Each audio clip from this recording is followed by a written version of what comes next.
নমস্কার। কবি সুকুমার রায়ের লেখা কবিতা হারিয়ে পাওয়া। ঠাকুর দাদা চশমা কোথা, ওরে ঘনসা হাবুল ভোঁতা, দেখ না হেথা দেখ না হোতা, খোঁজ না নিচে গিয়ে কই কই কই। কোথায় গেল টেবিল টানো, দেশ কোঠালো, ঘর দোর সব উল্টে ফেলো।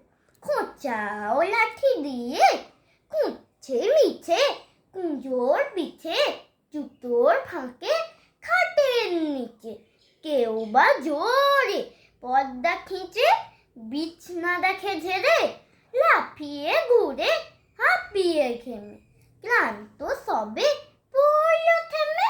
ঠাকুর দাদা আপনি নেমে আসেন তেরে মেরে, বলেন রেগে চশমাটা কি ঠ্যাং গজিয়ে ভাগলো নাকি।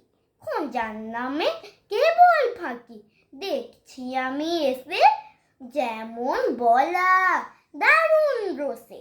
কপাল থেকে অমনি খসে, চশমা পরে তক্ত পোষে, সবাই ওঠে হেসে। নমস্কার।